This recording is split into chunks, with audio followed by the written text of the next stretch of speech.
Now that you've learned the basics of lighting and shading, let's beautify your rocket ship from Lesson 3. Before we begin, I'll hide my deformer handles just so I don't accidentally move them.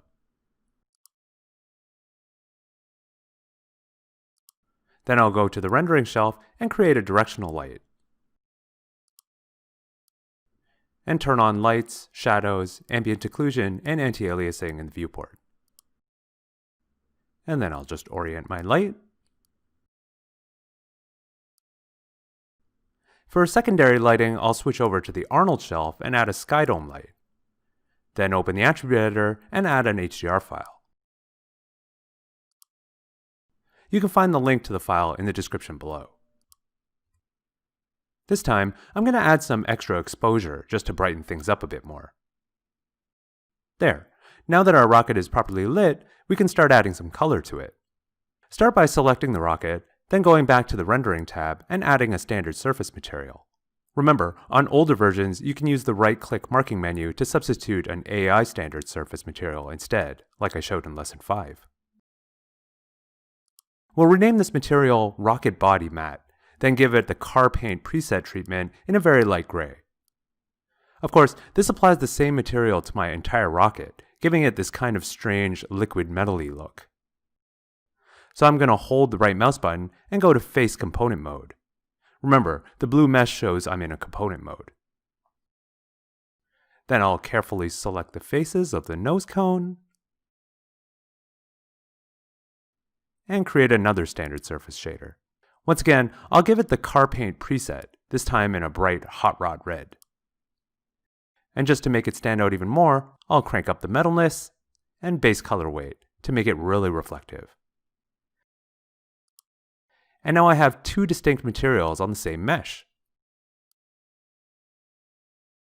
Let's just rename the new one Rocket Red Matte.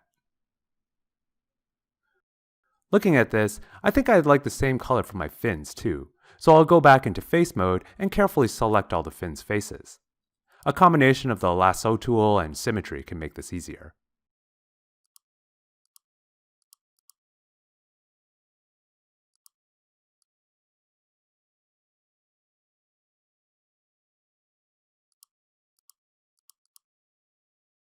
Rather than making another red material, I can just reuse the same one by holding the right mouse button and going to Assign Existing Material, Rocket Red Matte. Next, I'll select my booster faces and add another standard surface shader.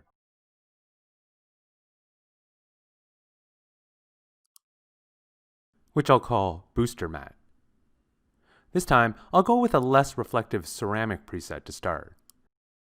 However, I'll dial down the specular and assign it a very dark gray just to differentiate it from the body.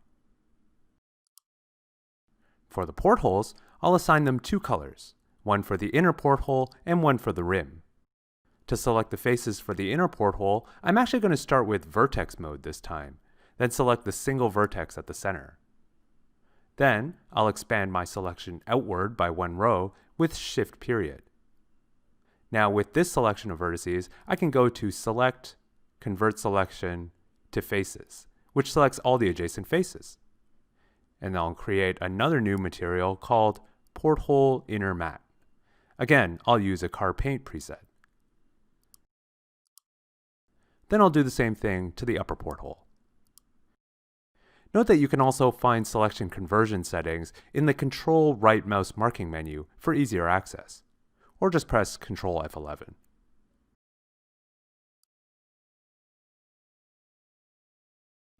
Finally, to apply a material to the porthole rims, I'll go to Face Selection mode and select any face in the middle row. Then Shift double-click one next to it to select the entire face loop.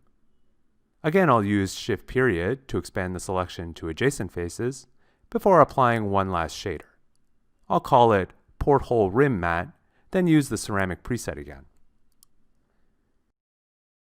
Finally, I'll color it a dark gray with some metalness, decrease specularity, and roughness to give it a more brushed metal look. And then I'll apply it to the other one as well.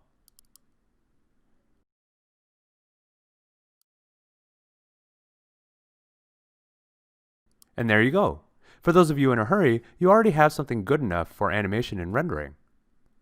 But for those of you with a bit more time, let me give you a taste of some more advanced techniques.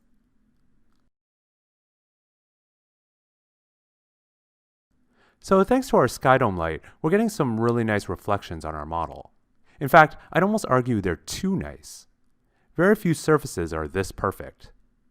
To make it a bit more imperfect, I'm going to go to my Rocket Red mat and scroll down to the geometry section in the attribute editor. I'm going to add a bump map, which is exactly what it sounds like. It'll add bumps to my material for some additional texture. As I showed in lesson 5, I can click this palette button to connect a pattern. And in this case, I'll use some noise.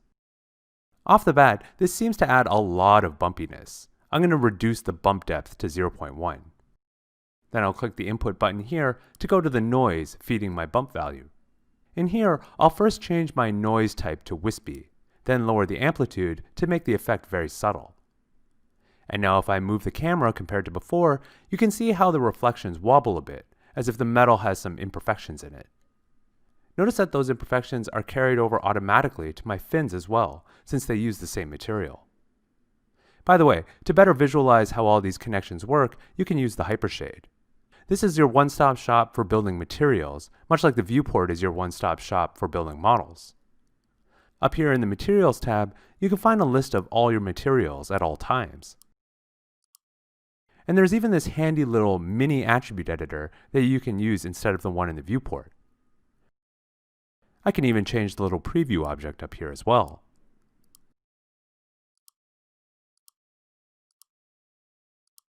But the real power of the Hypershade comes from selecting a material, like my Rocket Red mat, and then clicking the Show Inputs button here. This shows me what's called a shading graph, that is, a visual representation of my material.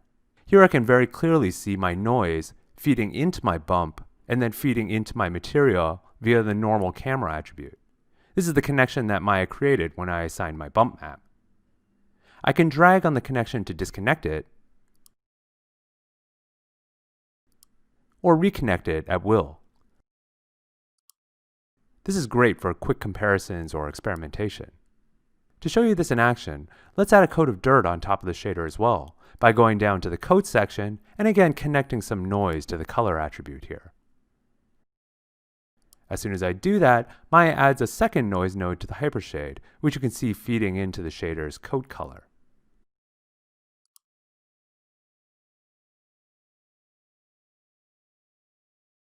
Then I can adjust exactly how much dirt to apply. Notice I always have the option to work from either the viewport or the Hypershade, whichever I find more convenient at a given time. So just to hammer home this workflow one more time, let's assign some bump mapping to the booster.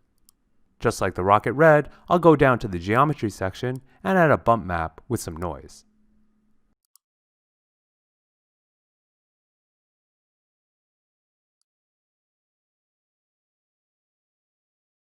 Then go back to the Hypershade, select the material, and show its inputs. And from here I can adjust the noise pattern.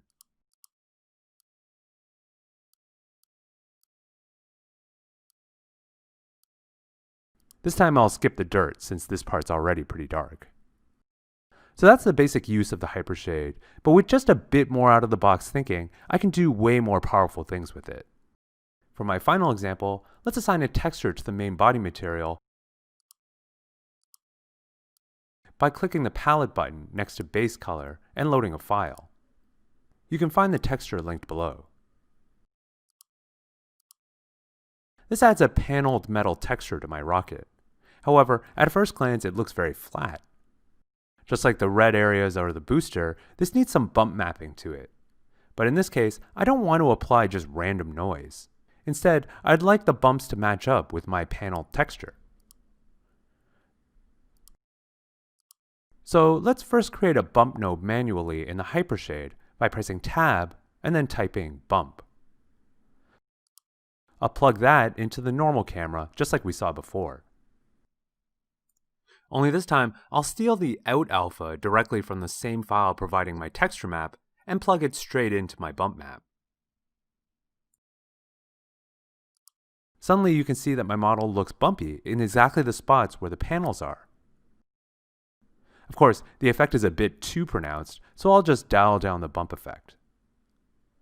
And now I can see how the light plays off the bumpy texture, adding another layer of depth and believability to my model. Similar to that, I can show inputs for multiple materials at the same time, in this case, my red and body.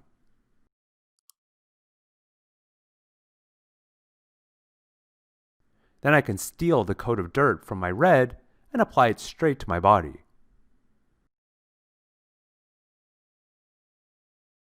As with the modeling lesson, this is just a taste of what you can do with lighting and shading in Maya.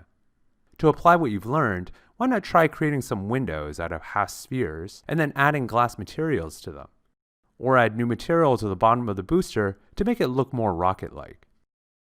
And if you liked what you saw here, please remember to comment and subscribe to the Maya Learning channel. It helps me figure out what kind of material is popular so I can make more in the future.